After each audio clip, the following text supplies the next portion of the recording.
This is Tilly Green, and you're listening to the Turned Up Podcast.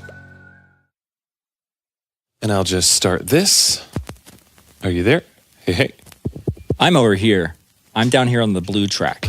Cleaning the counter, cleaning the counter, clean the counter. So it's just the production pipeline is truly huge.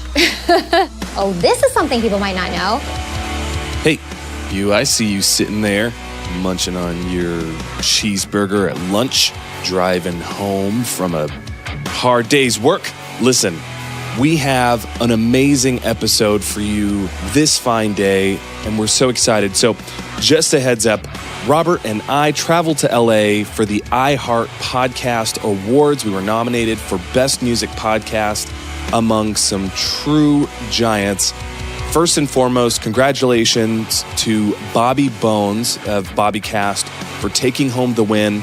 I can't help but just imagine that it was just a neck and neck race between Bobby Bones and Turned Up Podcast.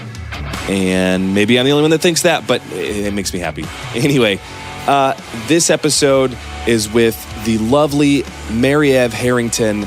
And real quick, we recorded this one in a hotel lobby, so it's gonna sound echoey. We used a field recorder. It was wonderful having her, but please forgive the audio. It's not our typical quality. But that said, this interview is one of my favorites we've ever done, and I know that you're gonna love it, and you're gonna learn a lot, and your mind will be blown. So listen through to the end, and prepare for something truly great. We love you, and enjoy the show. Broadcasting from Nashville, Tennessee, offering a glimpse inside the music industry, shedding light on things they don't want you to know, and exposing some of the industry's biggest secrets. You're listening to the Turned Up Podcast, presented by Real Sound Productions. Here are your hosts, Jake Jones and Robert Venable.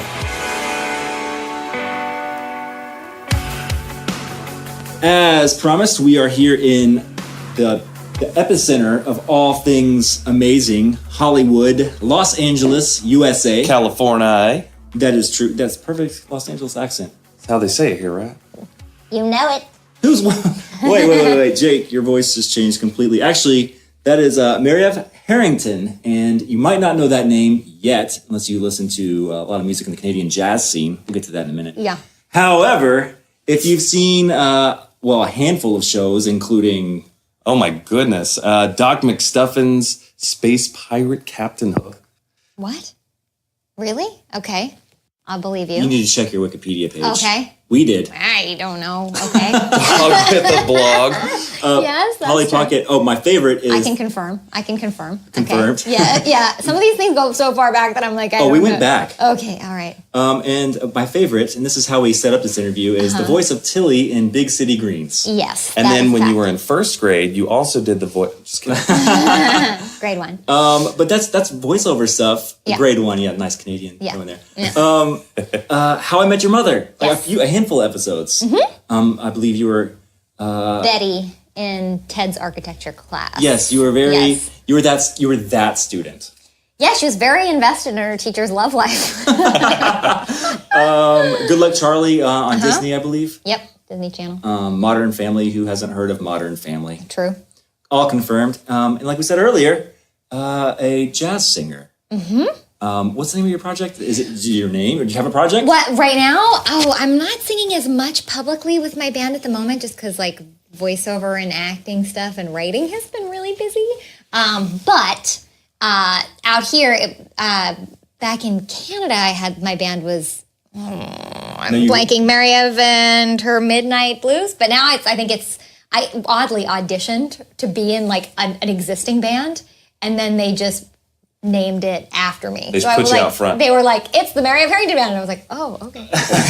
Now that you're in, we changed the name to be you. You. Yeah. Oh, all right. Cool. I just think I don't think we just were not being creative with what the names could have been. So that's just what we landed on. We're like, that's easy. Band name generating is always one of those things that could go horribly wrong or incredibly right. Yeah, it's true. So I guess naming it after the front man is kind of a cop-out, or front woman. Yeah, I agree. But it just kind of seemed boring. If you're the star of the We're show, boring. though, Yeah. then I mean... It's a very Nashville thing to do. Oh, it to is. just name the band. Just yeah. whoever the singer is, that's the name of the band.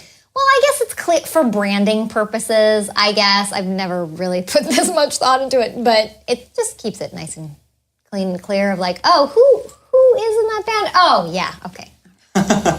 We were wondering what her name was. Yep. So if you haven't picked up on what we're talking about this time, it is voiceover acting, something very common, especially in LA. But if you've seen TV, you've seen voiceover acting, or heard it, I should say. So, Mary-Ev, Yes. will you paint a picture for us of a day in the life, specifically when you go into a session to work? What does that look like? Like, do you walk in? It's a recording studio, I'm guessing, some sort of soundstage. Yep. And what do you see? There's a mic. Is there 5 people or 100 people? Are there people with clipboards? Well, so when you talk about voiceover, you're talking specifically an animation session. Is that right? Let's do We'll that. establish animation session. Okay. Let's do that. It's an animation session. So, these days, it's probably only you in the studio, in the booth itself. It used to be that group records were more common, but now people are busier than ever, right? So it's harder to schedule. So some shows still do group recordings, but most shows nowadays you're on your own. So when you show up, there'll be some manner of assistant will greet you at the studio, and then you'll have either. See, this is something that's changing too. You used to have voice directors all the time, in addition to your producers there. Now, oftentimes the voice directors are non-existent because on Big City Greens, in fact, the 2 creators of the show, so they know exactly what they want. There's no great. we need to cover our bases and just in case of blah, blah, blah. No. Is that easier for you or harder for you?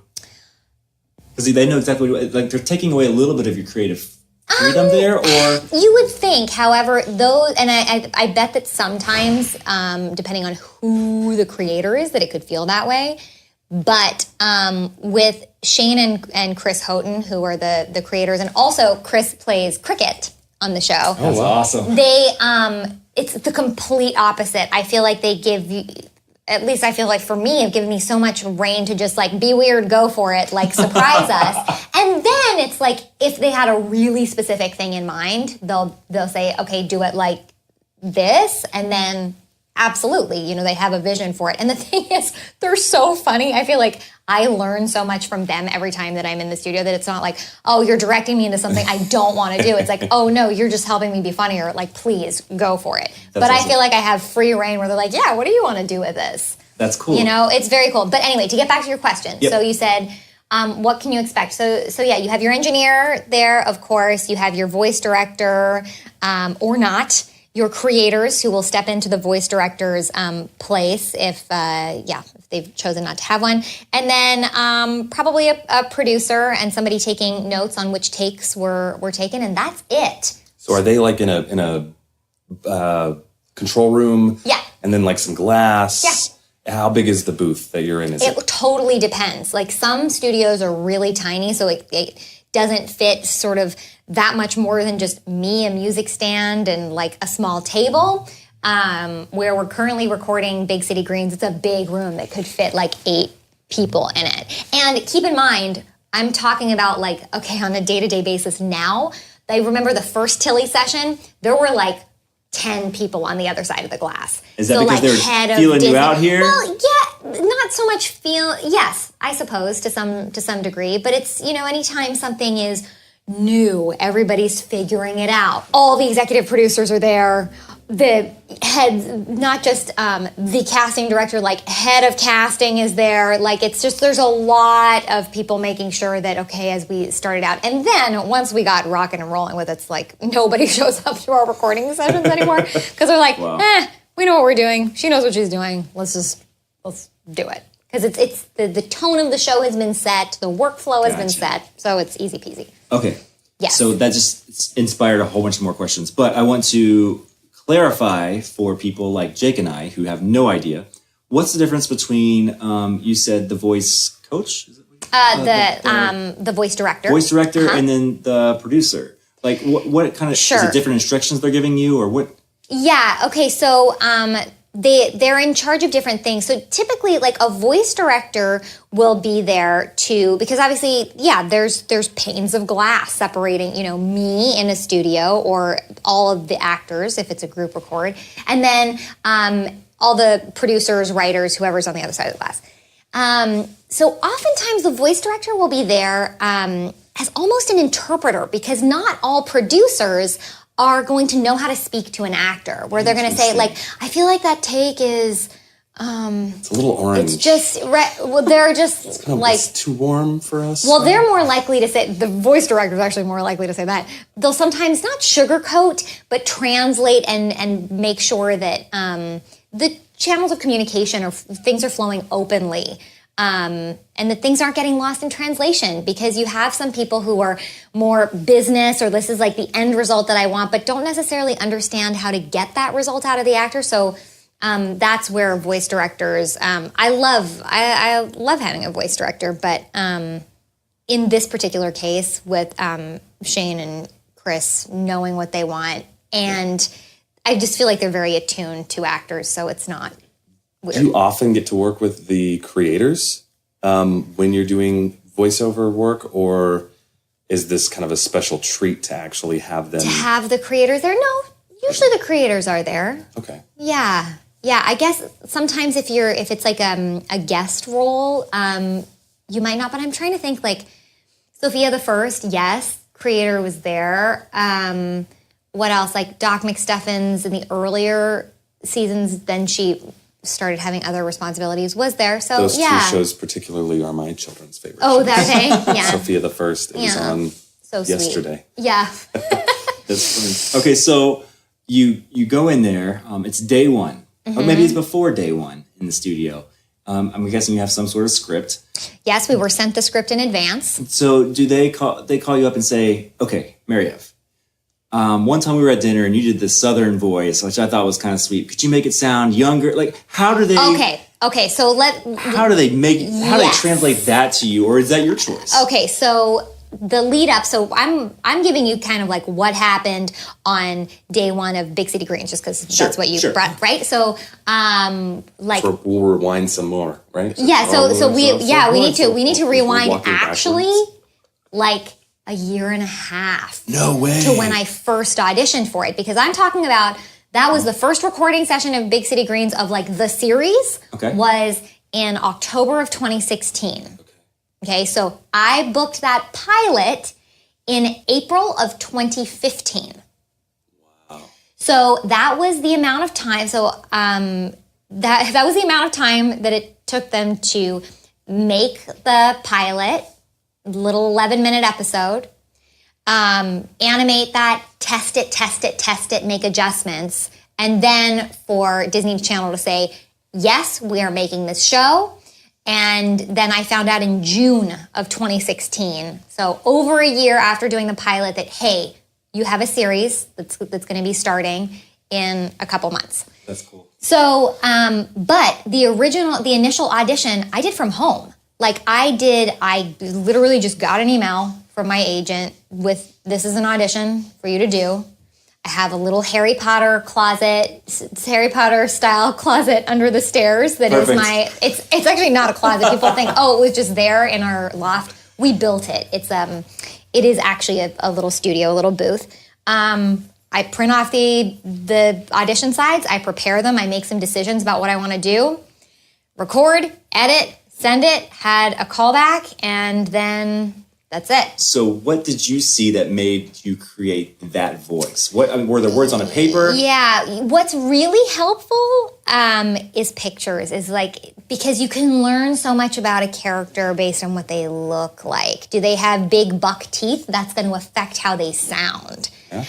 There was a certain innocence about Tilly. They said she was very simple. I, in fact, don't think on the sides they said that she had a Southern twang. Oh, so you heard simple and thought no, just not at all. But there were just other things, like they said she loved to be out in nature and would marvel at a blade of grass or something like that. I'm just thinking about some clips we were just watching. It's so funny. So yeah, it wasn't sort of simple in the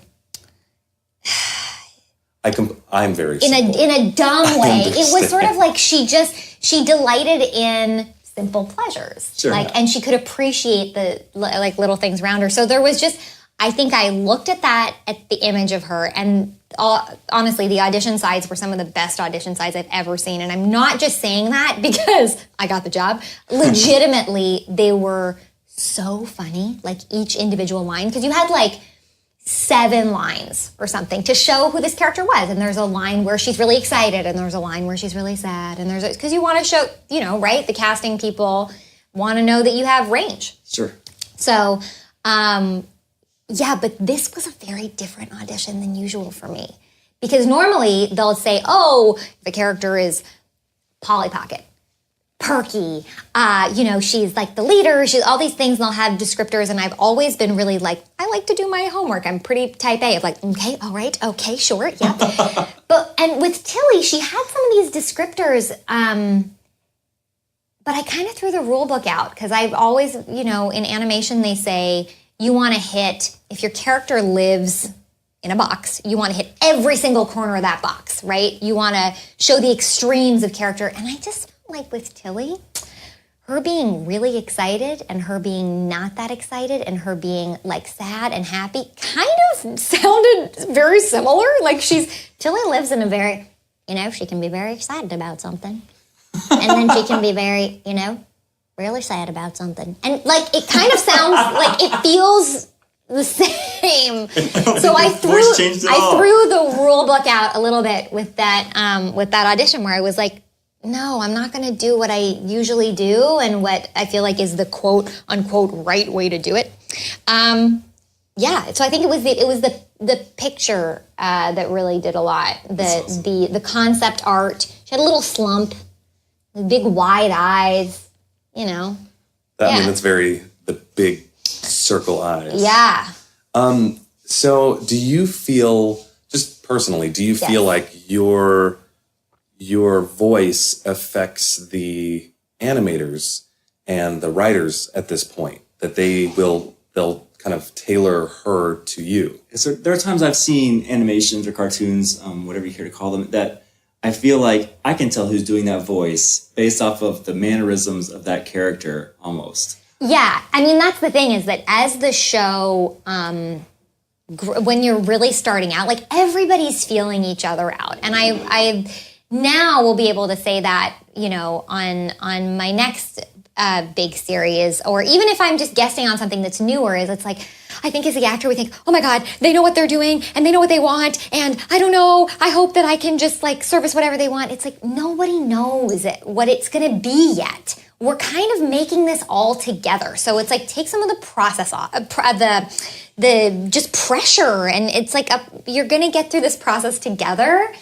And so yes, they do start to learn sort of, I have, as you can tell, a faster pace about my speech patterns. Tilly, another shift that happened, Tilly used to be like a much more peripheral character in the pilot. If you watch Space Chicken, Tilly walks into a scene, says a weird thing, and then leaves. And that's it. So it was okay for Tilly to be very slow. She could say a little thing, and then off she goes. Well, then Tilly tested so well that they were like, oh, okay, we're going to make her a bigger part of this. The problem with that is, if you have an 11-minute episode, you cannot have one of your lead characters talking that slowly. And also, they learn a little bit of sort of my naturally like faster rhythm. So Tilly sped up a little bit from the early episodes like Space Chicken or Tilly's Goat to now, to the current episodes. She's so much faster in Uncaged, which was just premiered. Yeah. So certain things like that will shift. I think the creators, the producers, they know that I'm musical. So like Tilly in Mama Bird, sings in that episode. There's some more singing down the line. There's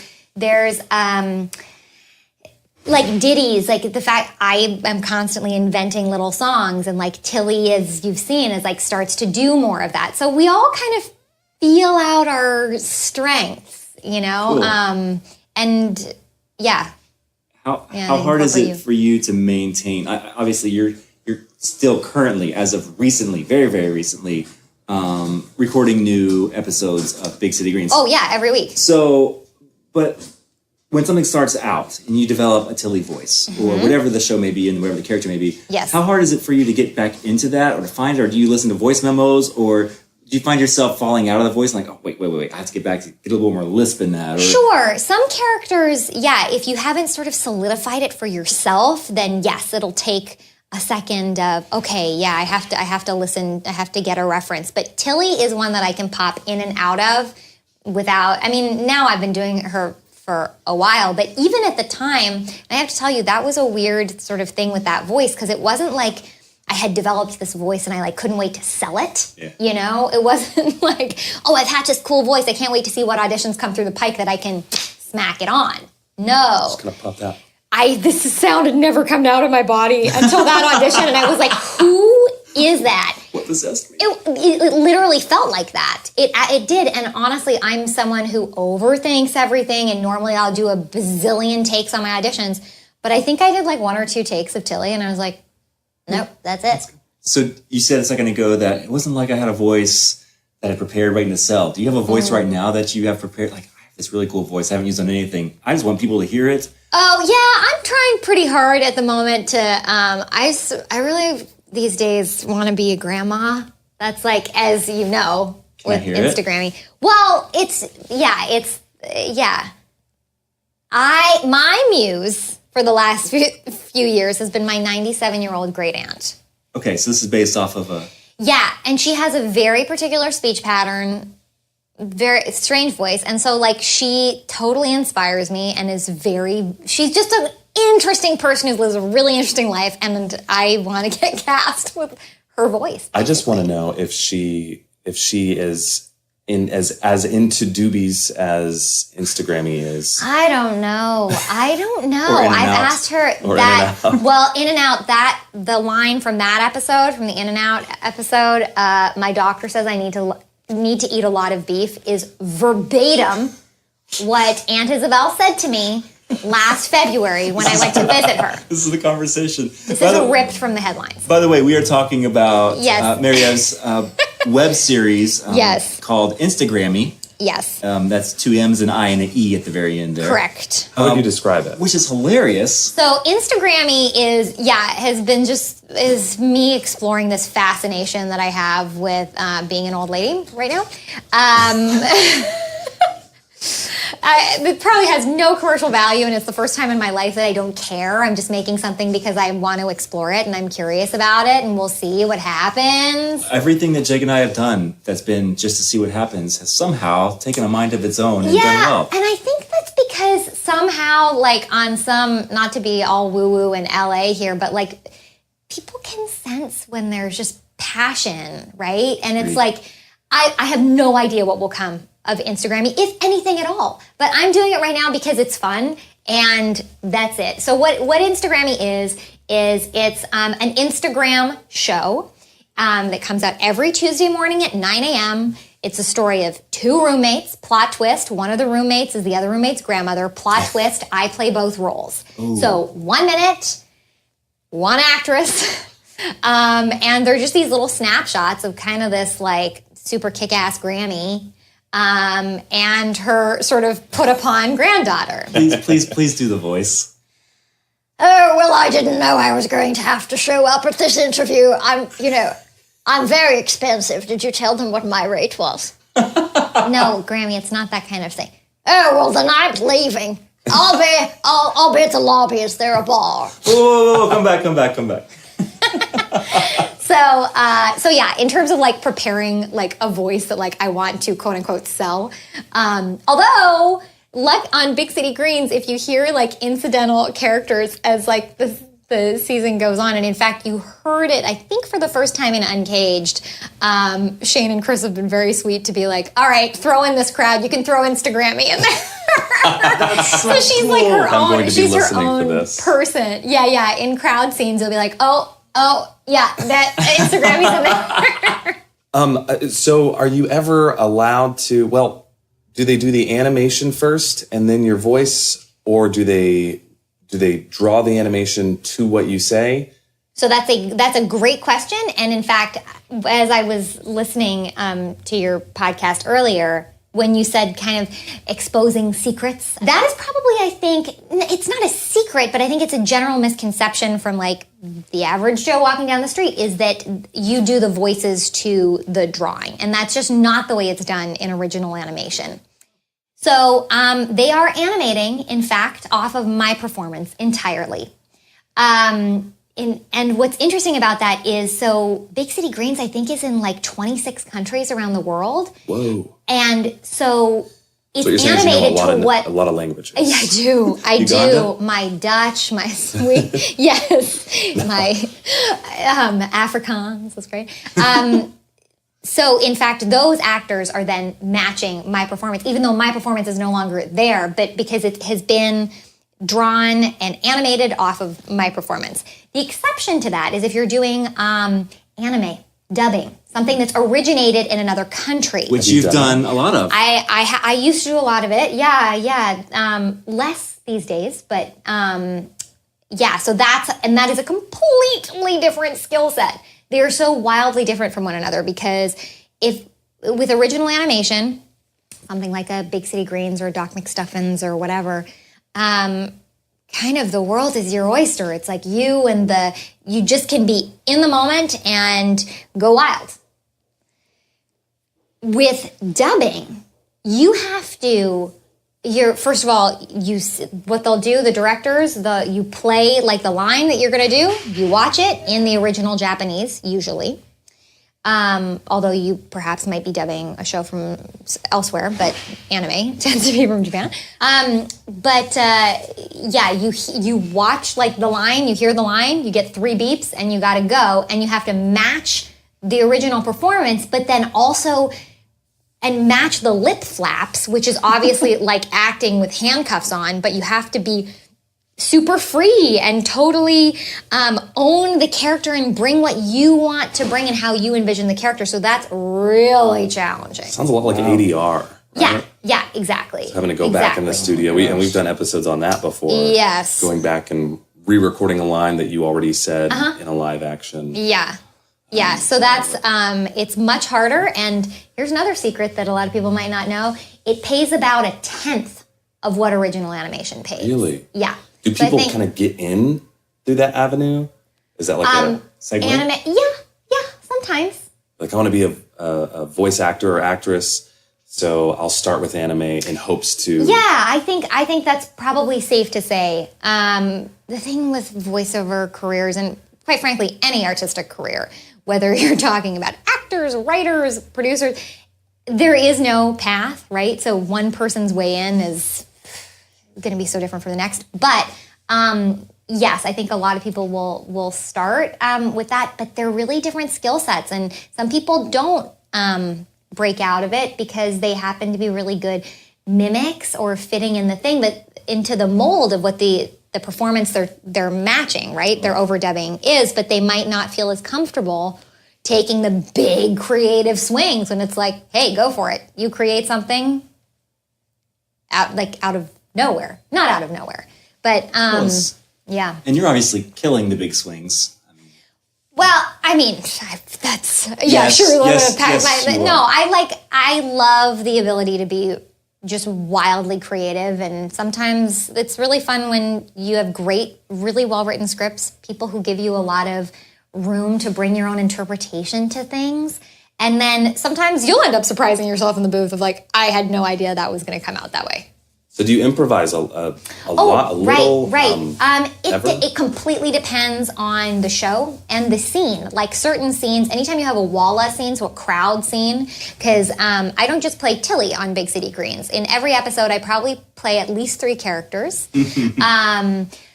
There'll be like a crowd, we're in a department store or whatever, and there's like a woman who's walking through the perfume section. So what's she saying? So that, in that case, you're really very much improvising. And then sometimes, Tilly will be, hanging out on the front porch of the house and just kind of singing to herself, playing in the mud, like whatever it is, then yes.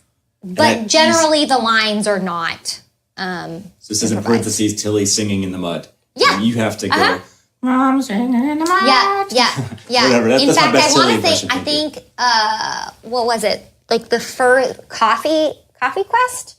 The episode where like Tilly is filling in for Cricket at the cafe, and she's like, it was like, they're like, oh yeah, can Tilly be singing while she's cleaning the counter? And like, this was not a good example of my amazing improv, but I literally was like, cleaning the counter, cleaning the counter, clean the counter. You know, it's like, so sometimes like the improv will be like, wow, I'm really coming up with insightful dialogue, or in that case, not at all. Just giving yourself permission to be weird. And what's so funny is we were just talking before we were recording.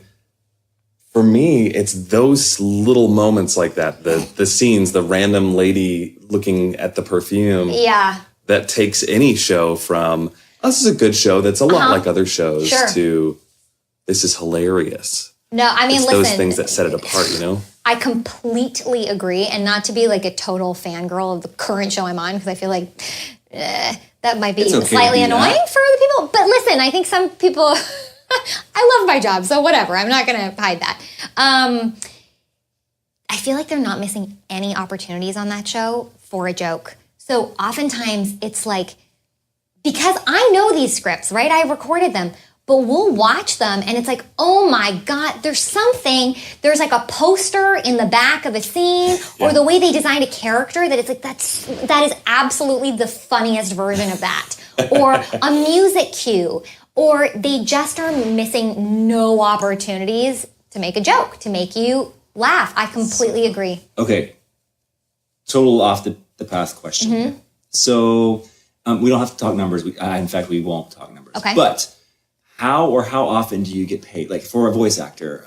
So you go in, you record an episode. We're sticking with the Big City Greens theme Example, here. okay. So you do that. Do you get paid residuals at all? Or is it a work for hire type situation? Or is it a union thing? How does this work? Yes. Yes, that is union work. That is the reason that I don't do anime anymore, because like 95% or more of anime is non-union. Oh, So once you're in the union, you cannot do that anymore. right. It's funny that you asked the residual question, because I was literally at the Screen Actors Guild last night learning about how animation residuals work, because I don't know. I kind of have always been like, oh, okay, that's cool. There's like a check that came in for Doc McStuffins, or there's a check that came in for a Dog with a Blog. There's a check that came, and I'm just kind of like, great, I'm glad that it came in, but I didn't really know anything about how much time it takes for that to come in. But they say like 8-ish months after it starts airing, you should start to see And something. It's based off of viewership or how many times it plays? Oh gosh, now I literally learned this last night. How funny that I feel like I'm like, what's the quiz? They sent us here. That's right. SAG is like, did you listen last night? Because it's very different in terms of commercials and no, I think it is per run for animation. Okay. What does that mean, per run? So like every time the show airs In any country? versus so I do not make foreign residuals. Which it's interesting. When I first started getting involved in the union a few years ago, there was somebody, like when it was a caucus where we were figuring out like what are we going to fight for in our next contracts. Somebody was like, well, we should get a portion of foreign residuals. And at the time I thought, that's so silly. It's not even your voice in the cartoon. And then through this process, and I'm not saying I should be owed anything in foreign residuals, but it is interesting because they are dubbing now over drawings that were drawn to my voice. So even in like the Netherlands or whatever, it's like even though it's not my voice, like it is my interpretation and like my heart of my character that's still in there, even though my voice isn't. So it just made me think about it differently. Again, not that I think I'm owed anything for it, but I was like, oh yeah, because a part of me does still reside in that, in that cartoon that's being heard in Japanese, even though it's not my voice, right? The interpretation, the creation of the character. So The creators might come up with, what she physically looks like, Right. what they want her characteristics to be, but it's really, it's your voice and your interpretation of that gives it life. Yeah, and now, like her, even though my voice isn't there, like her rhythms are still her there. life is still Yeah. the life that you've given her through your voice. Yeah. It just made me think about things differently. True. Yeah. It's so funny. The music industry is not far off in that same sort of sense as far as what should we get paid on, what should we not. Well, it makes sense we should get paid on this. Like this wouldn't exist if we hadn't done our part. Sure. Especially as producers and songwriters. Songwriters for sure too. It's so interesting. There's musicians, songwriters, producers, and they're all three very different things. And now they're giving writing credit a common practice, or I guess becoming more of a common practice. If you're writing a song and say you're my wife and you're sitting in the room over here when Jake and I are writing a song, you would probably get songwriting credit for being in the room for either inspiring a line. Really? Up to a whole third of the song. Yeah. Wow. So we write a song like, well, if you weren't sitting in here, wife, then maybe I would have written something different. Because you were here, I looked over at you and like, oh, I love your eyes. Write that. I love your eyes. That fits the song. Like whatever. Right, it may be. right. So that's so interesting. I was like, this is completely off topic, but reading about Jeff Bezos and Michaela Bezos' divorce and the questions where people are like, oh my God, she's going to make so much money off of this. And it's like, okay, whoa. She was like on the front lines of creating it. And like, you could argue that like, had she not given up her big career on the East Coast to move out to Seattle to support his dream. And also she was working and like paying out those first invoices and all that stuff. So that's been on my mind of like, oh yeah, who gets credit when, and who could have done this thing without that person? It's all muddy.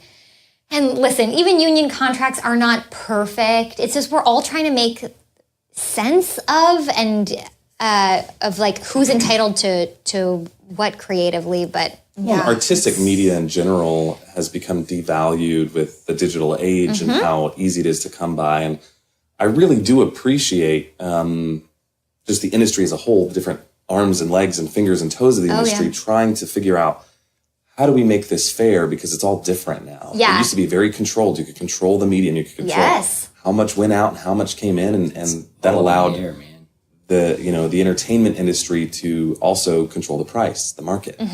And now you can't. The market is wide open. You'd have no sense of ratings even on something like a Netflix or a Hulu now. You know, like that information is kept quiet, you know, instead of, oh, wow, the ratings were huge on this show, so they can command huge advertising dollars, so the budgets of the shows can reflect. It is very much the Wild West now, and everybody's just trying to do their best, especially, you know, unions are trying to adjust their contracts to make sense, to make sure that people are still getting paid, but also acknowledging the changes in the industry and not letting members get left behind or them feeling like they need to go to drop out of the union. So it's a time of change, and it'll be interesting to see what happens over the next couple of years. I hope it's good things. Not that many years ago, if you put a song up on YouTube that didn't belong to you, YouTube would either take your video down altogether or mute the video, mute the audio. Oh, okay. Right? Because all right. it's not yours. Right, Can't do that. Now what they do, which I love, is so Robert and I have a band. If you upload a video with one of our songs in it, then our PRO, Performing Rights Organization, will go on and slap an advertisement. Oh, interesting. It doesn't take it down. It monetizes it and then shares it with you. Like, interesting. Please, free publicity for us. Yeah. But we'll take the money. Right. And so there's these. It's actually a great idea, because it's not like you don't want your stuff out there and like wouldn't want the cash anyway. So Well, a big thing is like gamers, right? So there's gamer videos. And we do rock. And rock is there's just not a home in the greater media really. sphere for rock right now. okay. Radio. Video game trailers, maybe, or Monster something. truck rallies. Monster truck rallies. Okay. But video, like gamers have these gaming channels. They get millions, hundreds of millions of views on every video. Sure. And they'll slap your song on the background of their video, and then your PRO will monetize their video. And so now, That's super cool. Hundreds of millions of people are hearing your song, which is a bonus, and Yes. you're getting paid on all of Yes. those streams. I was wondering if there That was is anything, positive change. there was That's anything really like that positive happening change. with acting stuff, I'm trying to think. well, and I mean, specifically like Tilly. So we looked on YouTube. There's a compilation Someone videos did the you can best find. of Tilly. oh, they did? Yeah. Oh, yeah, It's no. a good 2 It's minutes. hilarious. Oh, the good parts. Oh, really? That's some of my favorites. I made him shut up so I could. I'm like, Jake, shut up. You talk over the best part, and made him listen again. No, I guess they leave that because it's just sort of like fans enjoying it. Disney definitely keeps a watchful eye on their stuff, but I feel like they also want kids to be putting together what they love and spreading that to their friends. I guess it is free publicity for them at the end of the day. And like this podcast, we were wondering, can we even say Tilly? Can we say Big City Greens? Oh, sure we yeah. can. Of course, Can we play an audio clip of it? I don't know. I don't know. Maybe you could put us in touch with the right people. That's a great question. I don't know. We don't want to get sued. I'm like, I don't know We'll just have you read an entire script in a moment. There you go. Have it in my backpack. And you can do all the sound design. I know you guys can. And so then That's right. Then we don't have to worry about it. Okay, so we've talked about Tilly a lot. A lot. I know people like, that might be the answer to this next question, but what's your favorite role to date? Even if it's the smallest one that no one's ever heard of. Do you have one that like, man, that was just a fun one, or that was my favorite voice? Or even if it's not a voice, but going off topic, something you acted in. What's your favorite role? Probably on camera, I loved playing Winnie on Good Luck Charlie because I love to cook, and the fact that I got to play, and I love multi-camera comedies because multi-cam comedies like Good Luck Charlie they're like Mom or 2.5 Men, like they're shot in front of a live studio audience, versus something like Modern Family that is a single camera show, which is a bit of a misnomer because there are in fact multiple cameras shooting you at the same time, but you're not doing it sort of like a play in front of an audience, right? So I loved Winnie because she was just sort of sweet and full of hope and in cooking school, which I'd like to do at some point, maybe in my retirement. So, and it was like, doing a play, but there were cameras. So like that was a really, that's awesome. And talk about just an amazing creative team on that show too. Yeah. Yeah. Where they really opened to sort of your collaborative, what's interesting about multi-camera comedy is it's not like, when I showed up on Modern Family, it's like, your lines, they block you rehearse it once, you shoot it, boom, you're done. On multicam comedy, you actually, you do your table read on Monday, you block and rehearse it Tuesday, you block and rehearse it Wednesday. Like you're rehearsing it, so you're finding stuff together, you're building it together, and then you'll pre-shoot Thursday, and then you have your live audience show on Friday. Awesome. So it's a different workflow. Artistically, that seems like it would be far more satisfying as well. It fits your personality. I like it because I kind of feel like what I'm going to come up with sort of at home by myself is never going to be as interesting as like, oh, you'll spark something and I'll go, that's a great idea. But it snowballs off of each other. But I guess some actors prefer to like, no, I want to do my work on my own and kind of have my performance crystallize as to what I want to put out there first. So real quick before we let you go, thank you so much for being so gracious to Thank you for having talk to us and answer all these questions. And Robert has done a little more in film work than I have. I spent a long time on the road and touring while he was getting better at me at doing music stuff.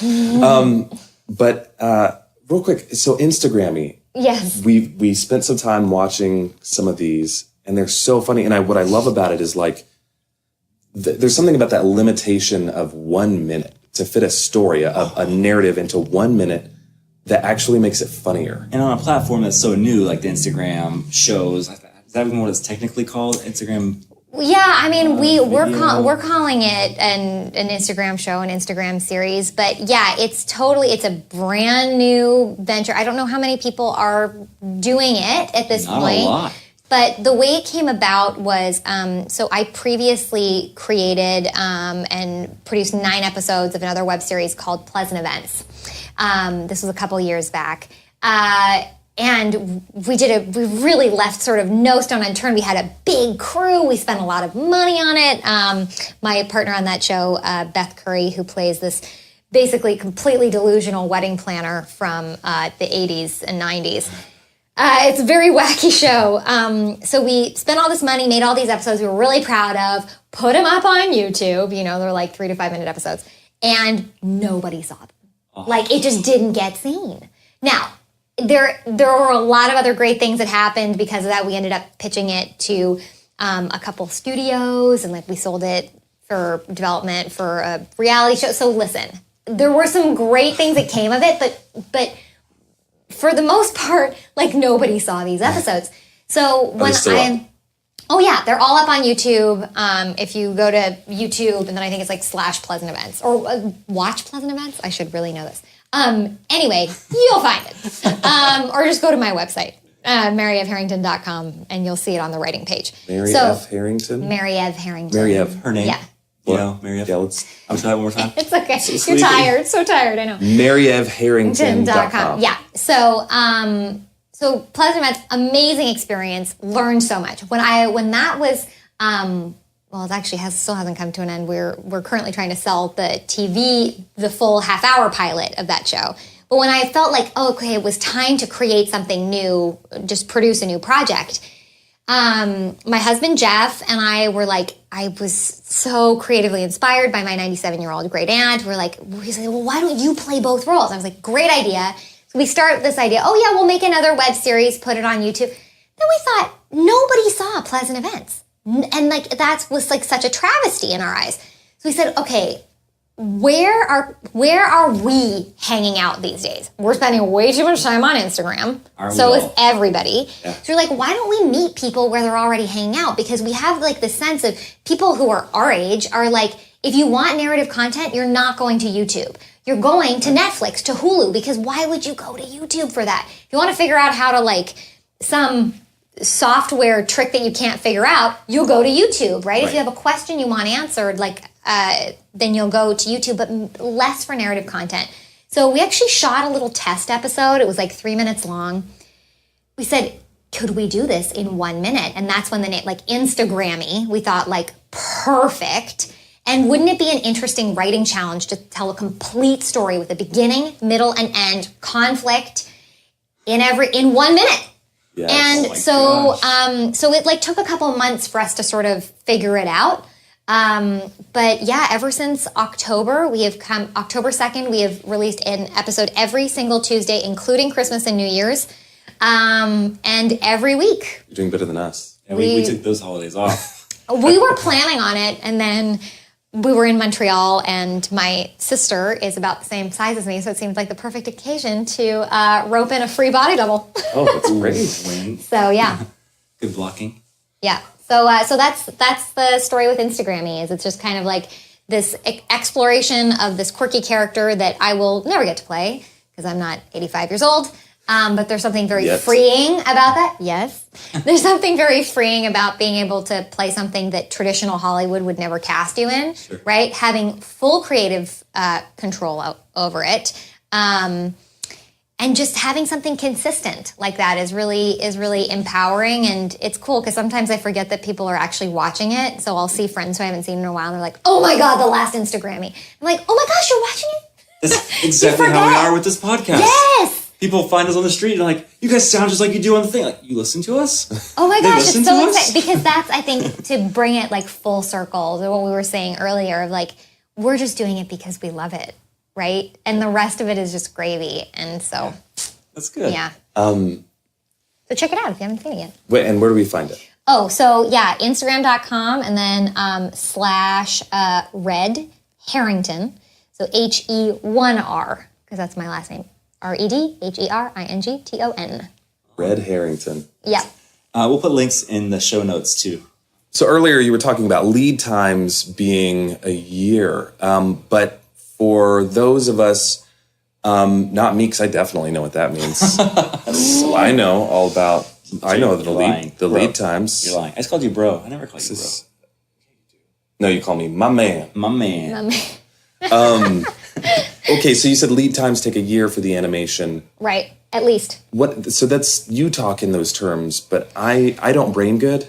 What does that mean? So like you said, you just recorded an episode this week. Right. So that is, and keep in mind, this is like, I'm just thinking lead times for myself. So I'm thinking the time between I record to when it's on Disney Channel or it's on Cartoon Network, or it's on Nickelodeon is going to be at least a year. You're kidding me. Yeah. So, but even think the lead times are even longer for people who are like who are doing the storyboards for the show, who are writing the show. You know, like they have to conceive of these episodes before I'm even in the booth.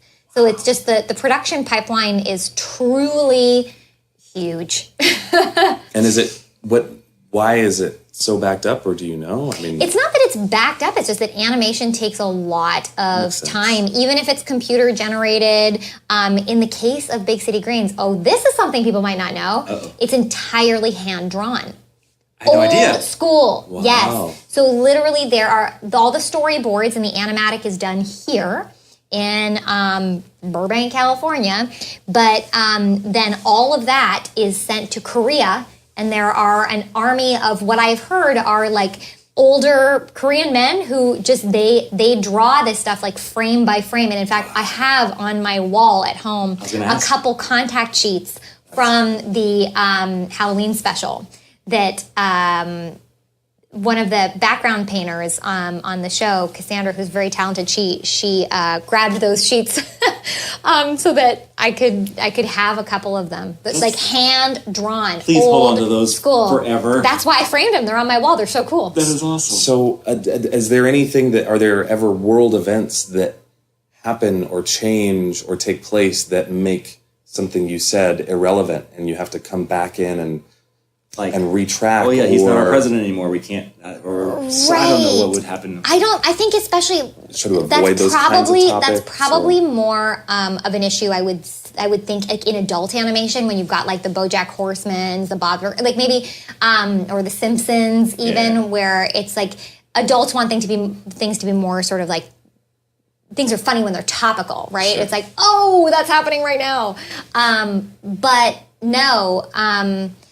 When it comes to kids shows, I think they just kind of, it's generally funny. But even, I mean, you'll hear in live action, like Handmaid's Tale, right? Which is really striking a chord with people now. They're like, well, how did it came out like around the time that we got a new president in this country? People are like, oh my God, that's like so relevant. They're like, yeah, but we've been working on it and plotting this for years. True. You know? Coincidence. So I don't know. I think it's more than coincidence. It's just like the way that the world is moving, right? Okay. So, but yeah, huge lead times. It's a year. That would mean potentially that you've already done a Christmas episode for this year. Or maybe. I could not say one crazy. way or the other. I could tell you, but then I'd have to kill you. Oh, that's a shame. We have dinner plans. Yeah. So maybe we should say our address just in case. Can I upload this now? Yes. Mary-Ev, thank you so much for being on the podcast. Thank you so much for having me. Nice to thank you meet more. guys. No, not thank you. I thank you more. I thank you the most. We're being so Canadian right now, you guys. Sorry. Thank you so much. And that's 2 podcasts in a row we've referenced Canadian stories. Sorry. That's right. It's true. Oh my gosh. This is true. Well, this one's from LA, so we had to cover the whole continent with Canadian stories. So I think we did it. Good job. No, for real though. Out of the airplane. Thank you so much for taking some time out of your busy schedule. Thank you, and good luck at the awards. Oh, thank you. And by the time this airs, we did or we did not win. So thank you very much, or sorry, we didn't win. And there you have it. Thank you so much for listening, and a huge thank you to Mary-Ev. Man, what a day, what a weekend. Again, shout out to Bobby Cass for winning the iHeartRadio Music Podcast of the Year award. And thank you all so much who voted. What you may not realize is that your votes made such an impact on not only iHeartMedia, but other people surrounding the podcasting community. And as a result, there are some huge things coming down the pipeline for Turned Up Podcast. As always, we want to thank our generous patrons for supporting our podcast, sending us to LA, and keeping incredible content like this coming to you, allowing us to do what we do. That's Justin Carpenter, MD Biacco, Katie Mouse 713, Michael J 83, Davin C Casey, Laura Ann Elise 7, Samantha Seeger, Natalie B, Jen Walter 1, and Josiah 820. Listen, if you want to become a patron and support Turned Up Podcast, go to turneduppodcast.com. Click the link in the top right corner to become a patron. You can give as little as $5 or $10 a month, all the way up to hundreds of dollars a month if you feel so inclined. And there are incredible perks that come along with that, from getting your username shouted out on the air, all the way to getting to sit in on a recording session for an episode and even record your own intro to the show, and all kinds of things in between. Come back next week. We recorded some behind the scenes of the iHeart Podcast Awards and let you in on a few things there. Met some wonderful people. Also, make sure to follow us on social media. That's at Turned Up Podcast or Facebook.com/Turned Up Podcast. We want to be friends. We want to hear your thoughts. We want to get your suggestions. You would be surprised to know how many of your ideas become episodes. So it really is that easy, because we want to record episodes that you want to hear. All of our handles are Turned Up Podcast. Go on there, check it out. Also, you can see pictures, videos, photos from our trip this last weekend in Hollywood, as well as anything pertaining to the episodes. And we look forward to sitting down with you again next week. We love you, appreciate you. Thank you so much to Real Sound Media for giving us this platform. And until next week, this is Nashville signing out. Peace.